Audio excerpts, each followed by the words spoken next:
বন্ধুরা, কেমন আছো তোমরা সবাই? আশা করছি তোমরা সবাই অনেক ভালো আছো। কুটুন দিদি ব্লগিং চ্যানেলে তোমাদের সকলকে জানাই স্বাগত। আজ আবারও চলে এসেছি তোমাদের সাথে একটা নতুন রেসিপি শেয়ার করতে। তোমাদের বাড়িতে যদি প্রচুর পরিমাণে মটরশুঁটি হয়ে থাকে বা মটরশুঁটি যদি তোমরা বাজার থেকে কিনে আনো, তাহলে সেই মটরশুঁটিগুলোকে দিয়ে তোমরা কিভাবে ইভিনিং স্ন্যাক্স তৈরি করে নিতে পারবে, তা আবার একদম কম সময়ের মধ্যে, চলো সেটাই তোমাদেরকে দেখাই। এখানে দেখো, প্রথমে আমি নিয়ে নিয়েছি 1 কাপের মতো আটা। এরপর আমি এতে মিশিয়ে নেবো 1/2 কাপের মতো সুজি। এরপর দেখো, আমি এখানে স্বাদ মতো দিয়ে নিয়েছি সামান্য পরিমাণ নুন, অর্থাৎ প্রায় 1 চামচের মতো নুন আমি এখানে দিয়ে নিয়েছি। এরপর দেখো, আমি একটা ভাজা মশলা এখানে নিয়ে নিয়েছি, আর নিয়ে নিয়েছি সামান্য পরিমাণ লঙ্কার গুঁড়ো। তো এই ভাজা মশলাটা হলো ধনে এবং জিরে গুঁড়ো, যেটা আমি প্রায় সমস্ত সবজিতেই ব্যবহার করি। এরপর আমি যেটা করব, আমি এতে মিশিয়ে নেবো আগের থেকে সেদ্ধ করে রাখা মটরশুঁটির পেস্ট। মটরশুঁটি বা কড়াইশুঁটিটাকে আমি খুব ভালোভাবে সেদ্ধ করে তারপর আমি এটা মিক্সিতে বেটে নিয়েছিলাম। এখন আমি যেটা করব, এই যে মটরশুঁটির পেস্ট বাটাটাকে আমি এই আটার মধ্যে মিশিয়ে খুব ভালোভাবে মেখে নেবো। একটা ডো, মানে একটা সফট ডো তৈরি করে নেবো। এক্ষেত্রে কিন্তু আমি কোনো রকম জল দিইনি, তোমরা চাইলে জল দিতে পারো। যেহেতু মটরশুঁটির মধ্যেই সামান্য পরিমাণ জল ছিল, তাই আমি এখানে কোনো রকম জল দিইনি। এখন দেখো, আমি ডোটাকে একটু এইভাবে খুব সুন্দর করে সফট করে মেখে নিয়েছি। এখন আমি এখানে নিয়ে নিয়েছি চাকতি, আর এই চাকতির মধ্যে আমি লাগিয়ে নেবো সামান্য পরিমাণ তেল। যেহেতু চাকতির মধ্যে আমি আগে কাজ করেছি, তাই জন্য এটাকে একটু সাদা টাইপের এরকম দেখতে লাগছে।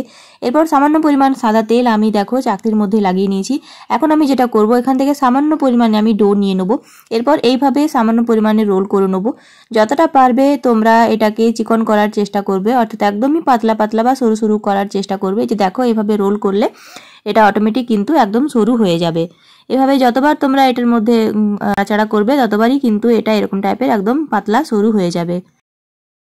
খুব ভালোভাবে এটা একদম সরু হয়ে গেলে, এখন দেখো দুটো হাত দিয়ে আমি কিছুটা এইভাবে পেঁচিয়ে নেবো। ঠিক যেরকমটা হয়, যে আমরা যে ঝুরি ভাজাগুলো খাই সেটা যেরকম টাইপের হয়, ঠিক সেরকম টাইপের আমি দেখো এখানে এরকম করে নিয়েছি। এখন আমি যেটা করব, এইভাবে আমি প্রত্যেকটাকে খুব ভালোভাবে তৈরি করে নেবো। দেখো, আমার এতগুলো চাক্কি রেডি হয়ে গেছে। এখন আমি যেটা করব, গরম তেলে এক একটা চাক্কিকে খুব ভালোভাবে আমি ভেজে নেবো। কড়াই দিয়ে নিচ্ছি সাদা তেল। এরপর সাদা তেলটা খুব ভালোভাবে গরম হয়ে গেলে আমি একটা একটা করে চাক্কি এর মধ্যে দিয়ে নেবো। এটা যেহেতু আমি প্রথম দিলাম, যেহেতু আমি দেখছিলাম যে তেলটা আদৌ গরম হয়েছে কিনা। যখন দেখবে তেল গরম হয়ে গেছে, তখন এই চাক্কিটা কিন্তু উপর দিকে উঠে চলে আসবে।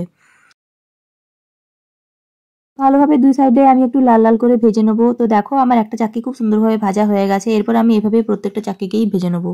তো আমি কিন্তু একে একে প্রত্যেকটা চাক্কিকে খুব সুন্দরভাবে ভেজে নিয়েছি। এই যে দেখতেই পাচ্ছ, খুব সুন্দরভাবে প্রত্যেকটা চাক্কি ভাজা হয়ে গেছে। এটা কিন্তু এরকম নয় যে গরম তেলে দিলে এগুলো ছেড়ে যাবে বা কিছু। তোমরা এইভাবে কিন্তু বানিয়ে নিতে পারো মটরশুঁটির তৈরি করা চাক্কি।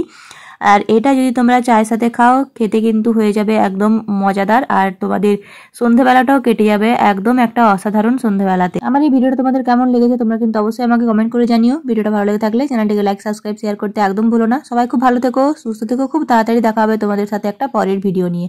আজকের মতো আমি এখানেই বিদায় নিচ্ছি।